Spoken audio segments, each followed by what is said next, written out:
Fortes. Oi, Leandro, como você tá? Tudo bem por aí? Olá, Thalita, tudo ótimo.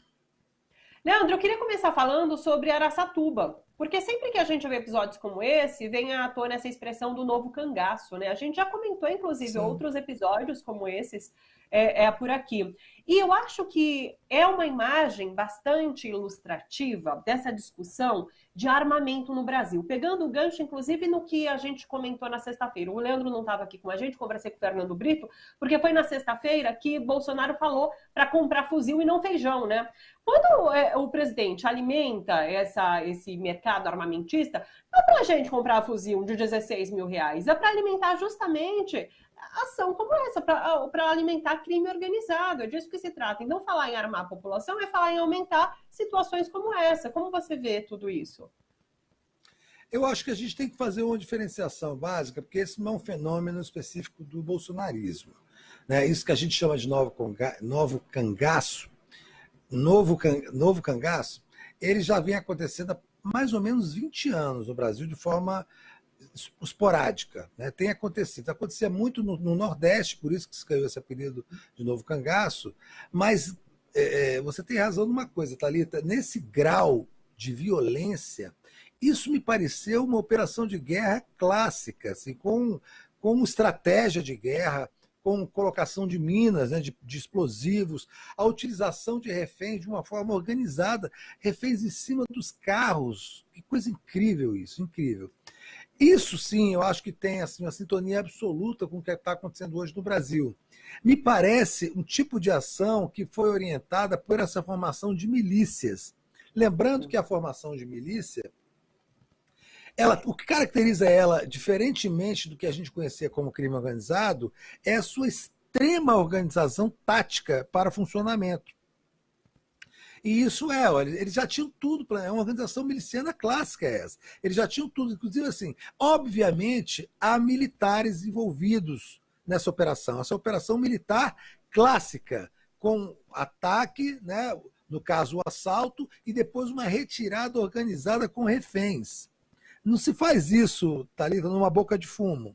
Isso não se organiza num presídio. Isso se organiza por pessoas que têm instrução militar.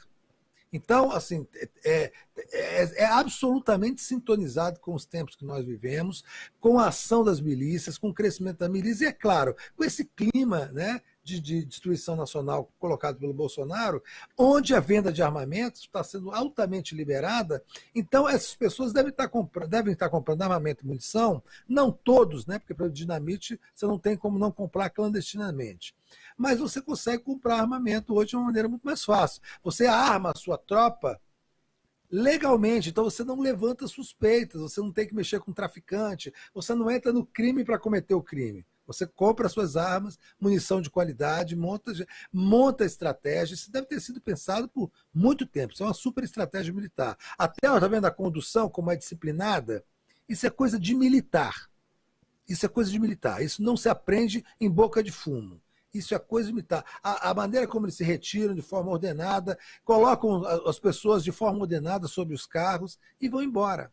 Então tem tudo a ver com o clima de destruição, de violência e de ódio que a gente vive hoje no Brasil. Repito, essas cenas são muito chocantes, claro, por conta da utilização dos reféns, mas são mais chocantes por conta da organização que foi feita. Eu arrisco dizer que deve haver miliciano de policial militar metido com essa história. Porque, inclusive, quando se falava nesses episódios, a gente fazia um paralelo com a situação de pobreza também, né? Quanto mais pobre a sociedade está, mais crimes como esse a gente vê. Pessoas tentando roubar branco, fazendo furtos, enfim. Mas Explodir, não né? mas não é tão. Como você disse, na verdade, é esse momento que propicia a ação de militares, de milícias, nesse caso. Eu acho que não tem tanta relação com a pobreza que a gente vive aqui no Brasil. Não, nesse caso não tem relação com pobreza nenhuma. Isso aí Sim. foi um assalto pensado, organizado, com uma estrutura muito bem montada. Né? Isso aí é uma operação de guerra, Thalita. Uma operação de guerra. Inclusive com foco de dissuasão, colocaram bombas pelas ruas, explodiram coisas, tudo para provocar o caos, o tumulto e o medo. né? Aí pegaram os reféns e organizaram, tiraram a camisa dos homens para poder uniformizar quem era refém e quem não era. Isso é uma coisa extremamente organizada por gente que tem instrução militar, com certeza. Eu vi, inclusive, pessoas fazendo um paralelo. Isso aconteceu no interior de São Paulo. Na semana passada, a gente viu a expulsão daquele comandante da PM pelo governador de São Paulo, que se aliou, falou bem das manifestações bolsonaristas, né? Então, assim, dá para fazer também um paralelo com isso? Talvez o interior de São Paulo esteja dominado pela milícia?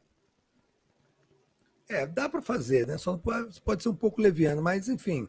Até porque eu não conheço muito São Paulo, mas eu acho que Araçatuba é uma região diferente de Sorocaba, que é onde o cara atuava. Sim. Mas sim, se você tem uma polícia que é vinculada ao discurso de ódio, ao fascismo, ao nazifascismo e com ligações milicianas, tranquilamente as pessoas podem atuar sabendo que podem ter a conivência da polícia. Sabe-se lá o que eles vão usar com esse dinheiro. Lembrando que as ações de extrema-direita também, tá, no mundo todo, incorrem esse tipo de ação, como também houve na guerrilha contra a ditadura, você assalta para comprar armas e para montar tropa para tramas maiores do que simplesmente roubar o dinheiro, né?